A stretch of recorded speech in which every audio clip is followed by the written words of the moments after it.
Hello दोस्तों, तो देखो आज स्टार्ट करते हैं हम हमारा one of the most important topic for a CA CMA inter tax exam, that is capital gains.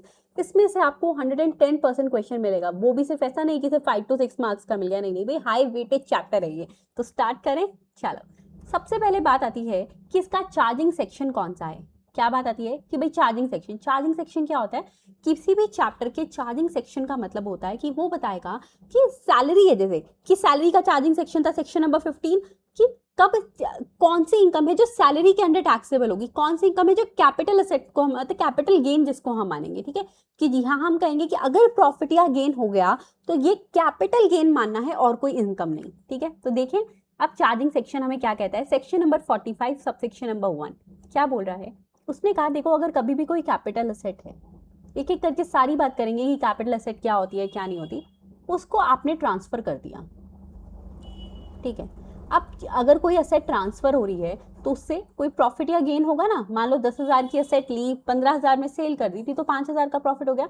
तो जो भी उसका प्रॉफिट या गेन आया ना, उसको हम कहाँ पे, कौन से हेड के अंदर उसको टैक्स लगेगा। कैपिटल असेट है ना, तो कैपिटल गेन। कैपिटल असेट पे गेन हुआ तो कैपिटल गेन, कैपिटल असेट पे गेन हुआ तो कैपिटल गेन, ठीक है। तो कैपिटल गेन। अब बात आती है, ये तो समझ आ गया, लेकिन टैक्स जो है ना, वो जो कैपिटल गेन पे अंदर टैक्स लगेगा, या सिंपल बात बोले तो हम कौन से साल में माने कि असेट हमने ट्रांसफर कर ली, कब हम उसको टैक्स लगाएं। तो देखो वो प्रीवियस ईयर, जिस साल में वो वाला प्रीवियस ईयर जब ट्रांसफर हुई गई है ना, उसमें हम कहेंगे कि हाँ it shall be chargeable under the head capital gain, ठीक है। तब हम उसको टैक्स लगाएंगे। तो अब हमने क्या बोला यहाँ पर कि students, it shall be chargeable in the previous year in which transfer took place. जिस दिन ट्रांसफर हुई है, जिस साल में ट्रांसफर हुई है, उस साल को कहेंगे कि इसको टैक्स लगा दो, ठीक है। मान लो अब यहाँ पर हम बात करते हैं प्रीवियस ईयर 24-25 की, ठीक है। प्रीवियस ईयर 24-25 में कोई एसेट ट्रांसफर हुई थी, तो हम कहेंगे कि it shall be chargeable under the head capital gain in the previous year 24-25। Is it clear to all of you.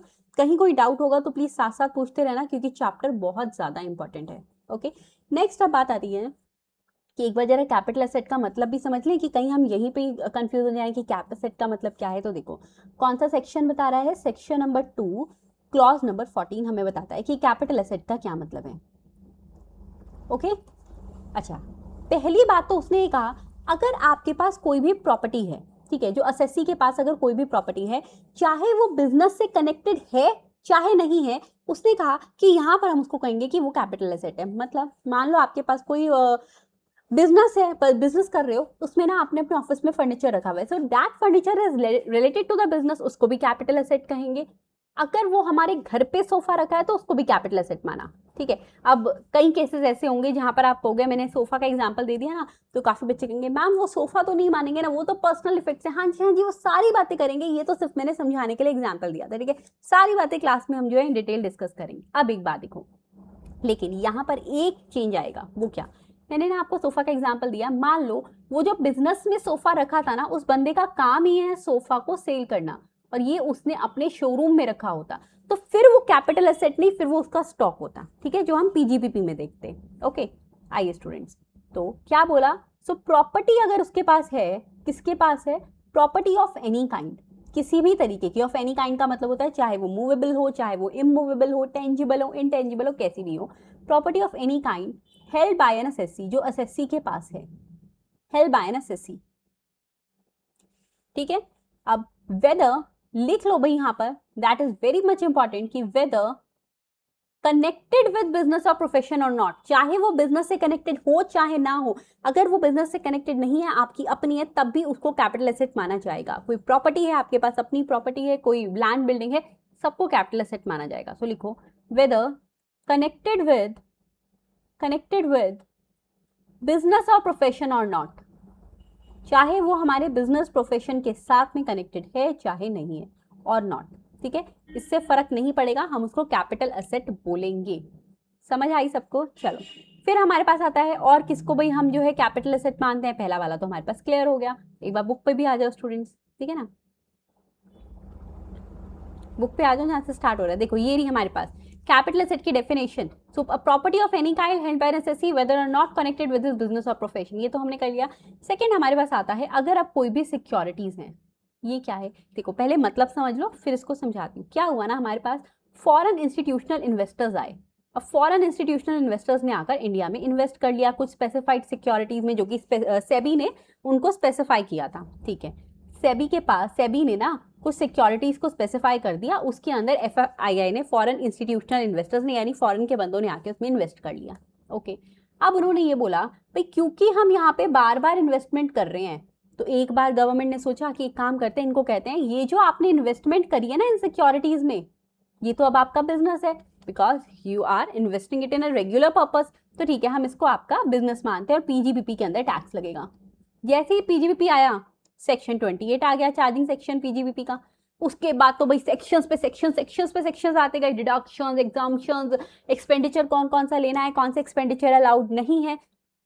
Foreign वाले बंदों ने सोचा भाई बड़ा पंगा है, ऊपर से PGBP अगर है तो 30% का भी टैक्स जा सकता है, हाँ जा सकता है, क्योंकि उसमें तो स्लैब रेट लगेगा। तो उन्होंने कहा नहीं, फिर एक काम करते हैं, इन्वेस्टमेंट का प्लान ड्रॉप आउट करते हैं। अरे कैसे करते हो, रुक जाओ। गवर्नमेंट ने कहा एक काम करते हैं, अगर फॉरेन इंस्टीट्यूशनल इन्वेस्टर्स किसी सिक्योरिटीज में इन्वेस्ट कर रहे हैं which are specified by the SEBI for this purpose ना, तो उन सिक्योरिटीज को हम कैपिटल असेट मानेंगे, उनका स्टॉक नहीं मानेंगे, चाहे वो इसमें रिकरिंग नेचर में भी अपना इन्वेस्टमेंट कर रहे हो। समझ आ गई बात? तो ये उनके लिए कैपिटल असेट है। क्यों है वो मैंने आपको बता दिया, क्यों है ये एग्जामिनर नहीं पूछेगा, that is for your knowledge only, okay. अब लिखो स्टूडेंट, एनी सिक्योरिटीज, अगर कोई भी सिक्योरिटीज है किसके पास है, दो पार्ट आएंगे यहाँ पर। Any securities held by, first of all अगर किसी भी फॉरेन इंस्टीट्यूशनल इन्वेस्टर के पास है, FII के पास है, which had invested in such securities in accordance with the regulations specified by the SEBI के regulations के अकॉर्डिंग उन्होंने उन सिक्योरिटीज में अगर जाकर वहां इन्वेस्ट किया था, तो वो उनके लिए कैपिटल एसेट होगी, उनका स्टॉक नहीं, ठीक है। तो foreign institutional investor which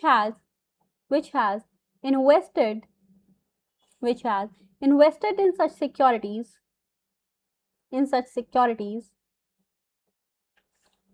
in accordance with SEBI regulations, in accordance with SEBI regulations, अगर सेबी रेगुलेशंस के अकॉर्डिंग ना होती फिर ये पॉइंट ना आता, ठीक है ना। फिर तो भाई कोई आकर उनको अगर इन्वेस्टमेंट कर रहा है, रेकरिंग नेचर पे कर रहा है, उसका बिजनेस है, बिजनेस मानते हैं, in accordance with the specified regulation, so that will be considered as capital asset, not as a business stock, ठीक है। समझ आया क्यों बिजनेस स्टॉक नहीं लेना चाहते थे वो इसको, ये। और सेकेंड, या फिर एनी इन्वेस्टमेंट, या फिर स्टूडेंट्स अगर ऐसी कोई भी इन्वेस्टमेंट है, देखो अभी इन्वेस्टमेंट कौन सी है वो समझो। हमारे पास ना एक सेक्शन आया, सेक्शन 115UB, क्या आया, सेक्शन 115UB, उसमें कुछ फंड्स हैं, ठीक है। उन्होंने कहा कि अगर आप उस इन्वेस्टमेंट फंड में, जो सेक्शन 115UB में बताया, उस इन्वेस्टमेंट फंड में अगर कोई भी पर्सन आकर इन्वेस्ट करेगा ना, तो वो जो सिक्योरिटीज हैं उनको भी हम कैपिटल एसेट मानेंगे। ये सब आता है फाइनल लेवल पर, लेकिन हाँ वो आपसे पूछ सकते हैं इंटर लेवल पर कि ये 115UB वाले सेक्शन में इन्वेस्टमेंट अगर कर दी, तो उन सिक्योरिटीज को क्या कैप एसेट मानोगे या बिजनेस स्टॉक, तो कैपिटल एसेट लिखो। एनी इन्वेस्टमेंट फंड, अच्छा मैम ये इन्वेस्टमेंट फंड जो है ये इसको किसने स्पेसिफाई किया है, स्टूडेंट ये स्पेसिफाइड ही है इन सेक्शन 115UB, लिखो any investment fund which is specified in section 115UB, section 115UB, ठीक है। अच्छा अब फिर बात आती है, लेकिन ये किसके रेगुलेशंस के अकॉर्डिंग, अरे भाई सेबी के बिना कुछ काम नहीं होता, ठीक है ना। तो सीधी सी बात है, which has invested in such securities in accordance with the SEBI regulations, या IFSC के रेगुलेशंस के अकॉर्डिंग हो 115UB में, या फिर IFSC या सेबी रेगुलेशंस के अकॉर्डिंग अगर वो है तो वो कैपिटल एसेट माना जाएगा, ठीक है। Any investment fund specified in section 115UB which is in accordance with या तो सेबी के रेगुलेशंस या फिर IFSC के रेगुलेशंस, ठीक है। दोनों के रेगुलेशंस के अकॉर्डिंग, दोनों में से किसी के भी रेगुलेशंस के अकॉर्डिंग अगर वो इन्वेस्टमेंट फंड है which is specified in section 115UB, तो उसमें जो सिक्योरिटीज हमने, जिन सिक्योरिटीज में इन्वेस्टमेंट करी है किसी भी पर्सन ने, उसको भी हम बोलेंगे कि किसकी कैपिटल एसेट है। क्लियर, यहाँ तक का पॉइंट क्लियर हुआ सबको, चलो ग्रेट। उसके बाद last but not the least point, not for this class, for this particular topic, that is the capital asset. वो यहाँ पर कहता है, अच्छा मैम फिर बस ये कैपिटल एसेट पॉइंट खत्म है, नहीं मैं ये बता रही हूँ आपको कि हाँ ये एक पॉइंट ऐसा है जिसको भी हम कैपिटल एसेट मानते हैं, फिर मैं बताऊंगी किस किस को नहीं मानते, ठीक है। चलो देखते हैं। सो अब उन्होंने यहाँ पर बोला, थर्ड पॉइंट हियर इज, अगर कोई भी यूनिट लिंक्ड इंश्योरेंस पॉलिसी है। क्या है? ULIP, unit linked insurance policy. लिखो स्टूडेंट, अगर कोई भी ना यूनिट लिंक्ड इंश्योरेंस पॉलिसी है टू विच, जिस पर हमारे पास ना एग्जाम्पशन भी आ रही है। मैम एग्जाम्पशन किस में आ रही है? अभी सेक्शन नंबर 10 में आ रही है, ठीक है। तो अगर तो देखो उस पर सेक्शन नंबर 10 में एग्जाम्पशन आ गई तो उसको हम यहाँ पे नहीं मानेंगे। अगर उस पर सेक्शन 10 की एग्जाम्पशन नहीं आ रही तो हम उसको मानेंगे कि that is a capital asset. Clear? तो इस पॉइंट को बहुत अच्छे से लिखना। एनी यूलिप यानी unit linked insurance policy to which exemption apply नहीं हो रही, अगर एग्जाम्पशन होती तो वो कैपिटल एसेट ना होता, ठीक है। To which exemption under section 10 clause 10D do not apply, इसको यहाँ पर बोल्ड लेटर्स कर लो, डू नॉट अप्लाई। अगर ये एग्जाम्पशन अप्लाई नहीं होती दोस्तों तो फिर उस जो भी हमने इन्वेस्टमेंट करी है यूलिप में उसको भी हम क्या कहेंगे कि यार दैट इज ऑल्सो क्या हुआ, वो भी हमारी कैपिटल एसेट है, ठीक है। अब बात करते हैं, हमें ये तो पता चल गया कि भाई कौन कौन सी कैपिटल एसेट्स हैं। Now the important point here is भाई ऐसी कौन सी एक्सेप्शन है जो इसमें फॉल कर रही हो तीनों में से किसी में भी, still they are not the capital asset. और ये बहुत इंपॉर्टेंट है, लिखो exceptions, exceptions, or we can say assets which are not considered as capital assets, which are not considered as capital assets। जिन भी स्टूडेंट्स को ये नोट्स डाउनलोड करने हैं, you can download it from the app at free of cost, जो भी मैं यहाँ पर लिख रही हूँ स्क्रीन पर, ठीक है। जो साथ साथ लिखना चाहते हो वेरी गुड, जो नहीं लिख पा रहे हो you can download it. App का लिंक आपको कमेंट बॉक्स में मिल जाएगा और डिस्क्रिप्शन में भी मिल जाएगा, ठीक है। एक्सेप्शंस और assets which are not considered as capital gains. सबसे पहले बात आती है एसआईटी की, क्यों? अरे वो तो बिजनेस स्टॉक है, पीजीबीपी में देखेंगे कैपिटल एसेट नहीं है। तो first of all it is stock in trade. क्या है? Stock in trade. तो स्टॉक इन ट्रेड जो होता है ना स्टूडेंट्स, वो कैपिटल एसेट नहीं होती। किसी बिजनेस के पास उसका स्टॉक पड़ा है, so that is not a capital asset. लिखो फर्स्ट पॉइंट हियर इज, और you can write A stock in trade, ठीक है। स्टॉक इन ट्रेड क्या होता है? यानी ऐसे गुड जो कि आपके बिजनेस पर्पस में, बिजनेस ट्रेडिंग के लिए रखे जाते हैं। Point number B. अच्छा मैम अगर मान लो वो बिजनेस पर्पस के लिए तो है लेकिन बिजनेस में ट्रेडिंग के लिए नहीं है, मतलब अरे ऑफिस में सोफा वगैरह डाल रखा है to use it, so that is a capital asset. अगर ट्रेडिंग के लिए होता, सेल परचेज के लिए, तो फिर वो उसको स्टॉक मानते हैं, ओके। चलिए अब यहाँ पर एक एग्जाम्पल ना और समझो स्टूडेंट स्टॉक इन ट्रेड का, ठीक है। मान लो एक ना बिल्डर है, ठीक है, ये बहुत रेपिटेड एग्जाम्पल एग्जाम में आता है, तो सुनो। एक बिल्डर है, बिल्डर के पास उसका अपना घर है रहने के लिए, that is the capital asset. लेकिन बिल्डर के पास क्या है स्टूडेंट? उसके पास ना कुछ फ्लैट्स थे, builder have some flats which are meant for sale, वो फ्लैट्स उसके लिए स्टॉक इन ट्रेड है, ठीक है। तो builder flats meant for sale, that are the stock in trade, क्योंकि वो उसकी ट्रेडिंग करेगा। Flats meant for sale, okay. तो हमेशा ये मैं सोचा करो कि फ्लैट है तो अरे वो तो कैपिटल एसेट ही हुआ, नहीं। अगर वो फ्लैट्स ट्रेडिंग करने के लिए रखे गए हैं तो सो that is a stock in trade, not the capital asset, okay. Second, personal effects. अब ये क्या है? Personal effects, what do you mean by that? देखो अगर ऐसा कोई भी सामान है जो हमारे पर्सनल यूज के लिए है ना, जैसे हमारा सोफा हो गए, कपड़े हो गए, या फिर वॉचेस हो गई, कार्स हो गई, so that are not the capital asset. Clear? Personal use के लिए सामान है तो वो कैपिटल एसेट नहीं है। लेकिन हाँ, इसकी 6 एक्सेप्शन ऐसी हैं जहां पर वो 6 सामान बेशक हमारे पर्सनल यूज के लिए हो, फिर भी उसको हम क्या बोलते हैं? कैपिटल एसेट, ठीक है। तो first of all student, personal effects. Personal effects का मतलब क्या होता है? कोई भी मूवेबल प्रॉपर्टी। मैम इमूवेबल नहीं, नहीं नहीं, लैंड बिल्डिंग घर में रह रहे हो, that is not consider here, that is a capital asset. हाँ, कोई भी मूवेबल प्रॉपर्टी है, मतलब छोटी मोटी प्रॉपर्टीज आ रही हैं, गाड़ी है, कितनी भी महंगी हो फिर भी हम उसको मूवेबल है ना, so that will be consider as personal effects, ठीक है। Movable property held for personal use, held for personal use by assessee, by SSC या उसकी कोई डिपेंडेंट फैमिली मेंबर यूज कर रहा है, so in that case that will be a personal effect, that will not be consider है। इसका मतलब आप अपनी पुरानी गाड़ी सेल कर रहे हो, उसको खुद से यूज कर रहे हो, उस पर कभी भी आपको सेल के टाइम नहीं देखना पड़ता कि इतना, वैसे तो प्रॉफिट होता ही नहीं है, कम में जाती है, स्टिल हो गया किसी को विंटेज कार थी किसी के पास, तो भी वो यहाँ पर कंसिडर नहीं होगा, उसको कैप गेन नहीं लगेगा। Clear? So movable property held for personal use तो यहाँ पर नहीं आएगा। But there are 6 exceptions, 6 exception है इस पॉइंट की, लिख लो बड़ा बड़ा, 6 एक्सेप्शन है भाई इसकी, जिनको बेशक वो पर्सनल यूज के लिए हो, still we are saying to कि भाई ये वाली 6 एसेट जो है कैपिटल एसेट्स हैं। क्या है वो हमारे पास? जट पीएसए, जट पीएसए। So J for students jewellery, अगर कोई भी ज्वेलरी है, कोई भी ऑर्नामेंट है, तो in that case that will be considered as a capital asset. A for archaeological collections. ये क्या होते हैं आर्कोलॉजिकल कलेक्शंस? का मतलब होता है, देखो स्टूडेंट्स, एक मिनट इसको सही से लिखना, ARCHAEOLOGICAL, आर्कोलॉजिकल कलेक्शन. मैम ये क्या होता है? आर्कोलॉजिकल कलेक्शन का मतलब है कोई भी एंशियंट कलेक्शन आपके पास है. मान लो किसी के पास कोई एंशियंट टाइम के कोई कॉइन्स थे, कोई पॉट्स थे, कुछ भी है, वो उसको सेल कर रहा है ना, मतलब ऐसी कोई चीज जो म्यूजियम में रखने लायक है, एंशियंट काइंड की है, ठीक है. So that will be considered archaeological collection, वो कैपिटल एसेट है. D for drawings. कोई भी बहुत सुंदर ड्राइंग्स वगैरह बना रहा है, that is the capital asset. P for paintings. S for sculptures, यानी कोई मूर्तिकार है, मूर्तियां बना रहा है, ठीक है, स्कल्पचर बनाता है. SULPTURE, sculptures. और A for any work of art, ठीक है, any art work, any art work. तो ये 6 एक्सेप्शंस ऐसी हैं जो पर्सनल इफेक्ट होने के बाद भी, उसको पर्सनल यूज की होने के बाद भी उनको कैपिटल एसेट माना जाएगा, यानी जब वो सेल होंगी तो उन पर कैपिटल गेन लगेगा. ओके, सो बी पॉइंट तक हमारे पास यहाँ हो गया. अब सी पॉइंट देखते हैं, वो है रूरल एग्रीकल्चरल लैंड. अब स्टूडेंट्स हमारे पास ना, अभी लिखना मत, मैं सब समझा रही हूँ आपको. जो हमारे पास एग्रीकल्चरल लैंड होती है ना, वो 2 तरीके की होती है. लिखना मत, समझा रही हूँ बस. एक होती है अर्बन, जो अर्बन एरिया में है. एक होती है रूरल, ठीक है.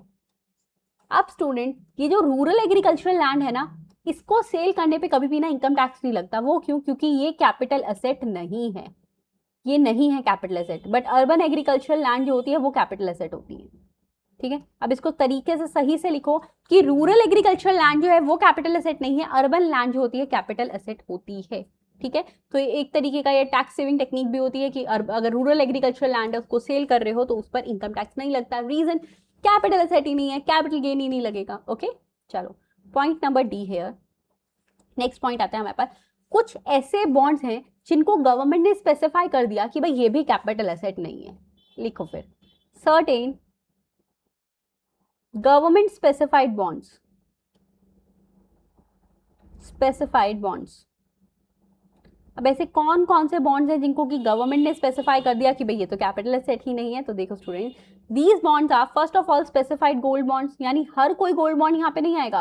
वो गोल्ड बॉन्ड जिनको गवर्नमेंट ने स्पेसिफाई किया, मैंने क्या बोला, वो गोल्ड बॉन्ड जिनको गवर्नमेंट ने स्पेसिफाई किया है. लिखिए, first case certain specified gold bonds. लिख लो, specified gold bonds.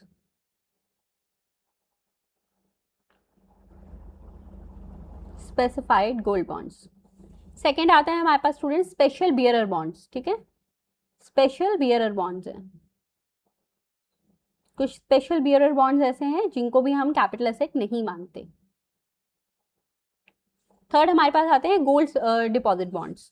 Gold deposit bonds, ठीक है. तो ये 3 बॉन्ड्स ऐसे हैं स्टूडेंट जिनको हम कैपिटल एसेट नहीं मानते. क्यों नहीं मानते भाई? इनको गवर्नमेंट ने बोल दिया कि हम इनको स्पेसिफाई कर रहे हैं, इनको आप कैपिटल एसेट नहीं मानोगे. ओके, बस यही था हमारे पास कि कैपिटल एसेट की डेफिनेशन, यानी कैपिटल एसेट क्या क्या होता है. बस इसमें सब कुछ कवर हो गया. अब बात आती है कि मैम वो जो ना एक टॉपिक था ना, शॉर्ट टर्म कैपिटल एसेट कौन सी है और लॉन्ग टर्म कैपिटल एसेट कौन सी है, वो बता दो. अच्छा एक बात, कैपिटल गेन चैप्टर कितने दिन में पूरा करवा दोगे रिविजन? तो स्टूडेंट्स क्लास ऐसे ही रहेगी अप्रॉक्सीमेटली जैसे हम करते हैं 40 to 45 मिनट्स की, 5-10 मिनट ऊपर नीचे हो जाएगा. तो विल ट्राई कि 3 से 4 दिन में कैपिटल एसेट का चैप्टर पूरा हो जाए. उसके बाद प्लीज मुझे कमेंट में बता देना नेक्स्ट चैप्टर कौन सा करना है. ओके चलो, so next point here is कि शॉर्ट टर्म और लॉन्ग टर्म का क्या मतलब है. जब तक आपको बेसिक क्लियर नहीं होगा ना, कोई फायदा नहीं है चैप्टर समझने का. लिखो, short term and long term capital assets. Short term and long term capital assets.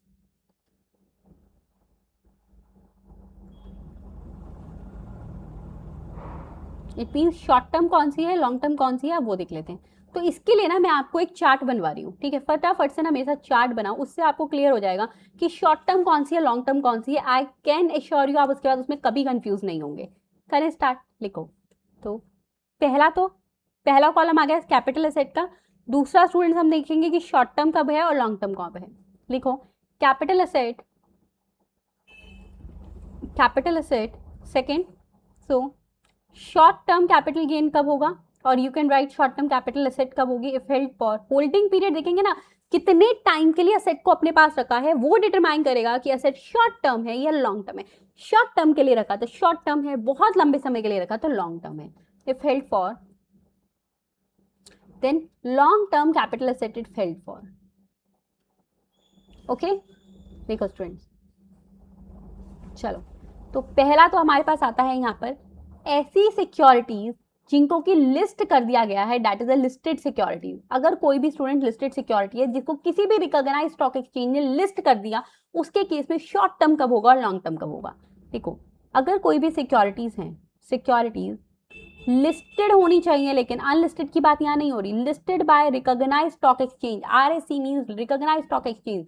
तो देखो स्टूडेंट, अगर तो किसी भी लिस्टेड सिक्योरिटीज को हम 12 महीने तक अपने पास रखते हैं, 12 महीने या उससे कम के लिए हमारे पास है, so that are short term.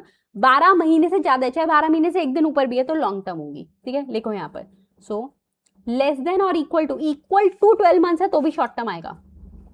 लिखो लेस देन और इक्वल टू 12 मंथ्स। अच्छा मैम, ये कब से कब तक का, देखिए जिस दिन खरीदा था टिल द डेट, मान लो आप ना 21 जुलाई को ट्रांसफर कर रहे हो तो 20 जुलाई का देखेंगे। जिस दिन खरीदा था टिल 20 जुलाई, यानी immediately preceding the date of transfer, जब ट्रांसफर किया उससे बिल्कुल एक दिन पहले तक का देखना है। चलो, सो लेस देन और इक्वल टू 12 मंथ्स,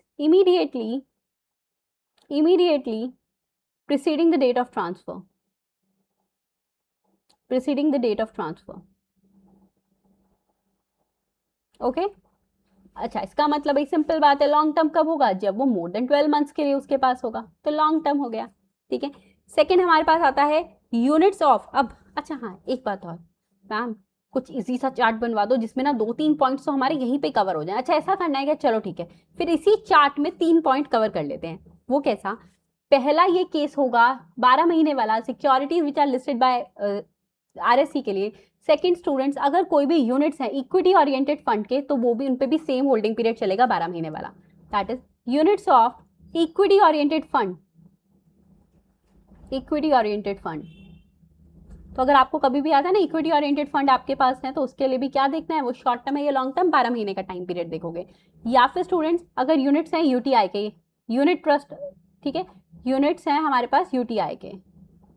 ओके, चलो फिर और किस पर यही वाला रूल एप्लीकेबल होगा, जीरो कूपन बॉन्ड पे भी, जीरो कूपन बॉन्ड। ये तीनों असेट्स ऐसी हैं, यानी कि listed securities, units of equity oriented fund और units of UTI, third zero coupon bond, ये तीनों यूनिट्स ऐसे हैं, तीनों असेट्स ऐसे हैं जिन पे 12 महीने का टाइम पीरियड देखना है। इसके अलावा अगर आपके पास अब कोई भी असेट आती है, चाहे वो लैंड बिल्डिंग हो, कोई इमूवेबल प्रॉपर्टी हो, कुछ भी हो, कोई और मूवेबल प्रॉपर्टी हो, कुछ भी, I think anything other than these 3 things, तो उनको हम बोलेंगे स्टूडेंट्स कि उनके लिए टाइम पीरियड सिर्फ एक रहेगा, वो रहेगा 24 मंथ। मैम वो 3 साल वाला होता था बच्चों, वो हमारे पास जो है अमेंडमेंट आई थी, अमेंडमेंट के पहले 3 साल वाला टाइम पीरियड अलग था, आप सिर्फ 2 टाइम पीरियड देखते हैं, 12 महीने या 24 महीने। ठीक है, लिखो यहाँ पे अदर कैपिटल असेट्स, तभी मैंने ये चार्ट आपको बनवाया। Other capital assets, other capital assets चाहे इमूवेबल प्रॉपर्टी हो, चाहे कोई मूवेबल प्रॉपर्टी हो, कुछ भी हो, बस वो 3 ऊपर वाले छोड़कर, ठीक है, उनके लिए टाइम पीरियड आएगा। अगर लेस देन और इक्वल टू 24 मंथ्स है, 2 साल तक के लिए प्रॉपर्टी अपने पास रखी है, again immediately preceding the date of transfer, immediately preceding the date of transfer, तो इन दैट केस स्टूडेंट वो शॉर्ट टर्म होगी।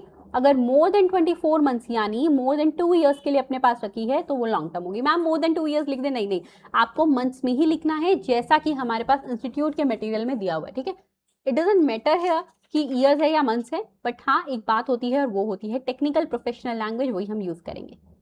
अब स्टूडेंट्स इसके बाद आता है एक सेक्शन 50AA है। ठीक है, वो क्या कहता है, सुनो स्टूडेंट्स, हमारे पास ना एक इंपॉर्टेंट सेक्शन है सेक्शन 50AA। उसने क्या कहा कि मैं आपको 3 तरीके की असेट्स बता रहा हूं, कितने तरीके की, 3 तरीके की असेट्स बता रहा हूं, irrespective of its holding period, उसका होल्डिंग पीरियड कुछ भी हो, आपको हमेशा ये मानना है कि वो शॉर्ट टर्म कैपिटल एसेट है। ठीक है, मतलब अगर वो 3 केसेस आते हैं तो होल्डिंग पीरियड चेक भी नहीं करना, सिंपल बात है, वो शॉर्ट टर्म कैपिटल एसेट है। कौन बोल रहा है, section 50AA of income tax act 1961। ठीक है, अच्छा मैम ये क्या कहते हैं, तो इस सेक्शन 50AA ने कहा कि भाई ये जो मैं आपको 3 असेट्स बता रहा हूं, following transfer of assets would always be considered as short term capital asset irrespective of the holding period. Holding period का कुछ मतलब नहीं है, चाहे 2 साल रखो, 10 साल रखो या 2 महीने क्यों ना रखो, it will always be considered as short term capital asset, ठीक है, irrespective of its holding period. अब वो 3 असेट्स कौन सी हैं वो बात करते हैं। तो पहली असेट है हमारे पास यूनिट्स ऑफ, रुको मैं चार्ट ही बनवा दूं, वो ज्यादा आपके लिए कंफर्टेबल रहेगा ना। देखो सो फर्स्ट आती है स्टूडेंट्स, कुछ म्यूचुअल फंड्स को स्पेसिफाई कर दिया, सारे म्यूचुअल फंड्स को नहीं, सारे म्यूचुअल फंड्स को नहीं करा है, कुछ म्यूचुअल फंड्स स्पेसिफाइड किए गए थे। सिर्फ ऐसा एग्जाम में लिखा आएगा कि भाई specified mutual funds for section 50AA, तभी ये लगेगा, अदरवाइज नहीं। याद रखना, लिखा आएगा specified mutual funds for as per the section 50AA, तब मानना शॉर्ट टर्म कैपिटल एसेट है, अदरवाइज नहीं, ठीक है। नॉर्मली एग्जाम में दूसरे वाले म्यूचुअल फंड ही आते हैं जिन पे आपको टाइम पीरियड देखना होता है, ओके। अगर मान लो एग्जामिनर को लगा चलो कुछ ट्विस्ट डाल देते हैं, बच्चों के लिए पेपर मुश्किल बना देते हैं, तो वो लिख देंगे mutual fund specified by section 50AA, तो ये पॉइंट आएगा, वरना नहीं। मैं रिपीट कर चुकी हूँ बहुत बार, तो अब अच्छे से याद रखना। पहला student, units of specified mutual fund, specified को फिर से यहाँ पर हाईलाइट कर दिया, और वो specified mutual fund specified under section 50AA, ठीक है, स्पेसिफाइड म्यूचुअल फंड्स। और स्टूडेंट्स ये वाले जो म्यूचुअल फंड्स है ना, इनको एक्वायर भी कब किया होता है, 1 अप्रैल 23 के बाद, एक्वायर्ड ऑन और आफ्टर 1 अप्रैल 2023। लिख लेना नीचे, अगर लिखा है एग्जाम में specified mutual funds acquired on और after 1 April 23 which are specified as per section 50AA, सिर्फ तब ये पॉइंट आएगा, अदरवाइज नहीं आएगा। सेकंड, अगर कोई भी मार्केट लिंक डिबेंचर है, ठीक है, मार्केट लिंक डिबेंचर है, नॉर्मल डिबेंचर्स नहीं, मार्केट लिंक डिबेंचर्स, तो वो भी, उनका ट्रांसफर भी शॉर्ट टर्म कैपिटल एसेट का ट्रांसफर माना जाएगा। या फिर स्टूडेंट्स मान लो हमारे पास नेक्स्ट आता है कि कोई अनलिस्टेड बॉन्ड्स है या अनलिस्टेड डिबेंचर्स हैं, तो वो भी यहाँ कवर होंगे, लिस्टेड नहीं, अनलिस्टेड बॉन्ड्स या अनलिस्टेड डिबेंचर्स ठीक है। So they are also going to cover here only, okay. फिर अब हमारे पास आता है, अच्छा चलो एक काम करते हैं, आज की क्लास में ना बस हम इतना ही करते हैं, जिससे कि अभी तक का जो आपने किया है वो आप रिवाइज कर सको और आपको अच्छे से समझ आते हैं। नेक्स्ट क्लास को थोड़ा सा लंबा रख लेंगे, जिससे हम 3 से 4 दिन में हमारा जो ये कैपिटल गेन है इसको रिवाइज कर लें, पूरा अच्छे से समझ लें, ठीक है। नेक्स्ट क्लास में क्या क्या करेंगे, ट्रांसफर किसे कहते हैं, उसके बाद स्टूडेंट्स हम ये देखेंगे कि आपके पास एग्जाम्पशंस कौन कौन सी आ रही हैं, ठीक है ना, एक्सप्लेनेशन देखेंगे, वो सेक्शंस आते हैं बहुत सारे, 45 का सबसेक्शन 1, सबसेक्शन 5, 8, 2, वो सब करेंगे, ठीक है।